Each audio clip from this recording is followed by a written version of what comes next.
Hello friend, good morning. রিম্পাস ক্রিয়েশনে তোমাদের সকলকে অনেক অনেক স্বাগত, অনেক অনেক ভালোবাসা। নতুন সকালে নতুন দিনে নতুন একটা ভিডিও নিয়ে চলে এসেছি। আজকে আর বেডরুম থেকে আর ভিডিও করা শুরু করিনি, সোজাসুজি আমি রান্নার জায়গায় চলে এসেছি, রান্নার হিসেবে। মনটা ভীষণ খুশি, ভীষণ ভীষণ ভীষণ, কারণ অনেক দিন ধরে আমি ভাবছি কচুর শাক খাবো ইলিশ মাছের মাথা দিয়ে। এবার আমি দাদাভাইকে বলেও ছিলাম, এবার ও আমাকে বলেছিল যে সময় হয়ে উঠছে না, এবার যে দোকানপাটে যাবে। আমি বললাম যে আজকে সকালবেলায় কী হয়েছে, ঘুম ভেঙে গেছে, হাতে এমন মশা কামড়েছে, মশার কামড়ের চক্করে হাতও ফুলে গেছে, তার মধ্যে উঠে গেছে। আমি ওকে বারবার করে বলে যাচ্ছি যে আমাকে ইলিশ মাছ এনে দিও, মাথাটা বরঞ্চ এনে দিও, বডিটা আনতে হবে না। বলছে যে মাথা কি দেবে নাকি খালি, তো ছোট্ট মাছ হলেও হবে। আলো যে হ্যাঁ ছোট্ট মাছ হলেও হবে। তো ফাইনালি ইলিশ মাছ চলে এসেছে। এই যে মাথাটা গোটা ছিল, এবার আমি এটাকে দু টুকরো করেছি, তার সাথে কচুর শাক আর কাটা হয়নি, কিনে এনেছে, তো আমি সেদ্ধ করে রেখেছি। আর দুপুরবেলায় আমি জমিয়ে রান্না করে আমি আর রিশু একদম মনের সুখে ইলিশ মাছ খাবো। কারণ দুপুরবেলা আমাদের যা রান্না হয়েছে, মানে ভাত, এখানে মাছের ঝোল, তার সাথে মাছের ডিমের বড়া, এখানে কাঁকরোল ভাজা আর পটল ভাজা দেখছো, তার সাথে রয়েছে চাটনি। এবার ইলিশ মাছের মাথা দিয়ে কচুর শাক থাকলে আর কোনো মাছ আমার লাগবে না। আর ভাবছি যে যা মাছ আছে ইলিশ মাছ, সেটা হয়তো বেগুন দিয়ে পাতলা করে ঝোল করে দেবো, তাহলে রাত্রিবেলা রুটি খাবো না, একেবারে সোজাসুজি মাছ আর কচুর শাক খাওয়া। আহা, মন প্রাণ জুড়ে গেল। আর তাছাড়া আমাদের যে কেবিলের যে প্রবলেমটা হচ্ছিল, সেটা তো ঠিক হয়ে গেছে। এখন মনের সুখে আমি গানটা মিউট করে দিয়েছি, গান চালিয়ে ঘরের কাজকর্মগুলো করবো। আর যারা প্রথম থেকে লাস্ট পর্যন্ত আমার ভিডিওটা দেখবে, অনেক অনেক ভালোবাসা দিয়ে অনেক অনেক কমেন্ট করো, লাইক করো, তাতে আমি খুব খুশি হব। আর যারা আমার পরিবারে নতুন, তারা প্রথম থেকে লাস্ট পর্যন্ত ভিডিওটা দেখার পর যদি ভালো লাগে, তাহলেই আমার চ্যানেলটিকে সাবস্ক্রাইব করো, লাইক করো, কমেন্ট করো, আর অনেক অনেক ভালোবাসা দিও। রিশুর স্কুলের জামাটার বোতামটা হঠাৎ খুলে গেছিলো, একখানা বোতাম। সকালবেলা পড়াতে গিয়ে খুলে গেল। তো আর একটা ড্রেস ছিল, জামা ছিল, সেইটা পরিয়ে ওকে স্কুলে পাঠালাম।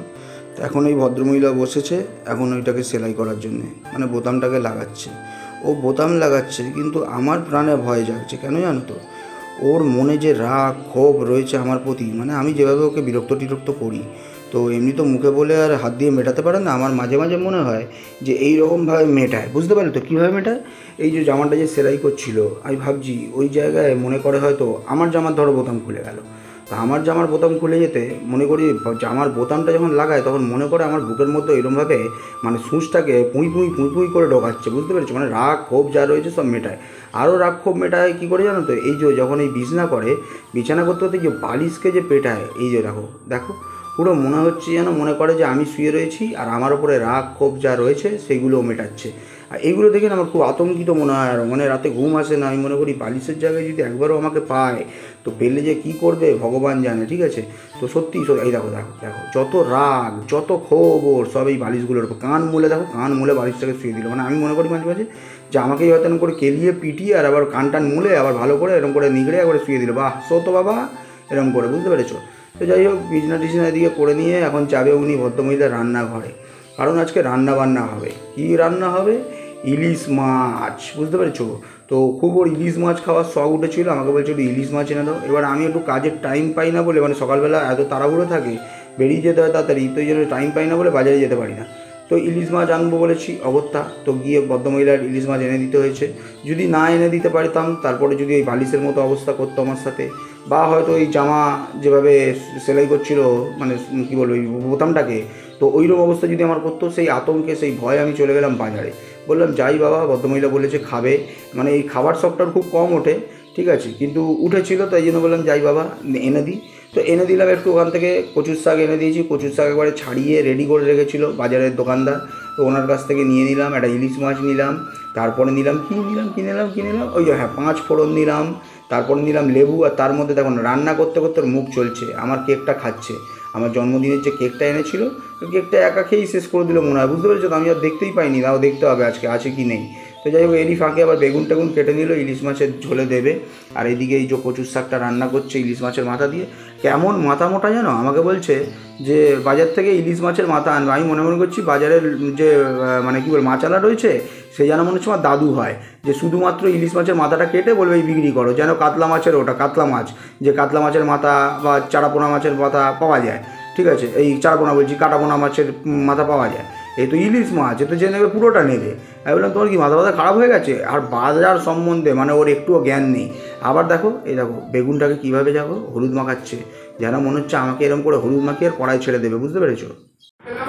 রান্না করার সময় আমাদের কেবিলের দাদা এসছেন, কারণ ওই যে আমাদের ওয়াইফাইটা শুধু এই ঘর ছাড়া ওপরে নিচ কিছুই হচ্ছে না, রান্নাঘরেও যাচ্ছে না। ওই দেখো কেবিলের তার দেখতে পাচ্ছ, ব্যাগ দেখতে পাচ্ছ, এখানে যে তারগুলো ঝুলছিল সব দোতলায় নিয়ে চলে গেছে, কারণ দোতলা থেকে দোতলাও হচ্ছে, ছাদেও চলছে, নিচেও চলছে। কারণ আমি যখন এখান থেকে ওপরে যাচ্ছি ওপরে কোনো ওয়াইফাইয়ের কানেকশান হচ্ছে না, ওই জন্য বলেছে যে সবসময় ওপরে রাখলে তাহলে ওপর নিচ দুটোই কানেকশান পাওয়া যাবে।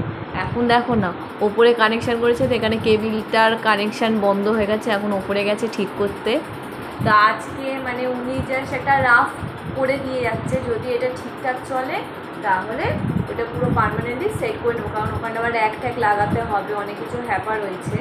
আমার কাজের আরও 12টা বাজিয়ে দিল, কখন কাজ আমার হয়ে যেত তা না, এদের পিছনে আমি ঘুরঘুর করতে করতে আমার সময়টাই চলে গেল। একটু পরেই রিশু চলে আসবে, আমি বসে আছি এইদিকে টিভিতে গান শুনবো বলে, আর এইদিকে দেখো ওয়াইফাইয়ের কানেকশান শুধু একটা যাচ্ছে, দুটো এ দেখো দুটোও চলে যাচ্ছে, শুধু এইরকমই হচ্ছে। দেখ কী হয়, ঘরের কাজের তো কাজ কিছুই হলো না, বরঞ্চ এখানে যে ওয়াইফাই ছিল এই ওয়াইফাইয়ের পুরো তারটার যেগুলো ঝুলছিল সেগুলো তো চলে গেছে। আর দেখো ওয়াইফাই লাগানোর জন্য ওপরে গেছে, আর এখানে কোনো ওয়াইফাইয়ের কানেকশান দেখতে পাচ্ছ, কোনো কানেকশান নেই। এইটাই হচ্ছে, যখন ওয়াইফাইয়ের কানেকশান লাগাচ্ছে তো আমার টিভির কেবিল লাইন চলছে না, এবার টিভির কেবিল লাইন চলছে তো ওয়াইফাইয়ের কানেকশান চলছে না। এবার দেখো আমি তো এই ঘরেই থাকবো, ওপরে তো খুব একটা আমাদের কাজ থাকে না। এবার দাদাভাই কী পাকামো করতে গিয়ে এবার ও ঠাকুর ঘরে ঠাকুরের গান চালাতে পারবে না, তার জন্য দোতলা লাগিয়েছে। এবার বলেছিল যে ওপরে লাগালে তাহলে পুরো বাড়িতে ওপর নিচ ওয়াইফাইয়ের কানেকশান হবে, কিছুই হচ্ছে না। ফোনে তো ওয়াইফাইয়ের কানেকশান আসছে না, সে তো ওয়াইফাইয়ের টিপছি তারপরে আসছে, আবার ছুট করে চলে যাচ্ছে। জামা কাপড় কাচবো ভাবলাম, কাচাটাও আমার হলো না, বরঞ্চ আমার সময় নষ্ট হলো বসে বসে, কাজের কাজ কিছু হলো না। হ্যাঁ রান্নাটা হয়ে গেছে, খাওয়া দাওয়া খেয়ে নিয়েছি, অনেক বেলা হয়ে গেছে, ঘরদোর এখন পরিষ্কার করতে হবে, এখন কাজকর্মগুলো এখন আমি সারবো। শেষে ঘুরে ফিরে দেখবে ওয়াইফাই যেখানে লাগানো ছিল সেখানেই লাগানো হবে। এই টিভি জাস্ট বন্ধ করলাম, আর রিশু ঠিক পড়তে যাওয়ার আগেই ওর পটি পেয়ে যায়, কি বলবো আর ওকে।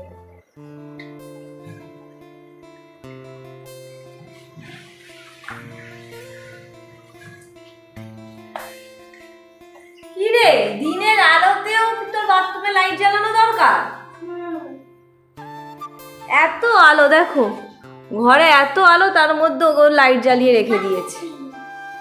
চল পড়তে যা। তো সোজা চলে এলাম রাত্রিবেলা কাজ থেকে আসার পরেই আমাকে হুকুম জারি করলো, ওর কানের ওষুধটা শেষ হয়ে গেছে তো কানের ওষুধটা নিয়ে আসো। আমিও তেমন চালাক, আমি বললাম কানের ওষুধ আমি একা কেন আনতে যাবো, তোকেও নিয়ে যাবো। তো জামা কাপড় ছেড়ে মানে ওই রিশুকে আনতে গেছিলো তখন জামা কাপড় পরেছিল, তো তারপরে ছেড়ে নাইটি টাইটি পরে শুয়েছিল। তো আমি বললাম আমি একা কেন যাবো, তোকে নিয়ে যাবো, চল একা একা পাঠাবি আমাকে, চল। ঘেঁটি ধরে নিয়ে এসেছি, বুঝতে পেরেছো?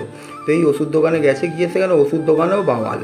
তো বলে ওষুধ পাচ্ছে না, বলছে কেন আপনারা দোকান খুলে রেখেছেন, আপনাদেরই এখান থেকে দেখাচ্ছি ডিসপেন্সারি থেকে, আপনাদেরই ওষুধ নেই। এবার বলছে দাদা নেই, কী করবো বলুন, অনেক দিন ধরে ওষুধটা পাওয়া যাচ্ছে না। তো বলছে তাহলে ওষুধ পাবো না, আমার কান ঠিক থাকবে না তো।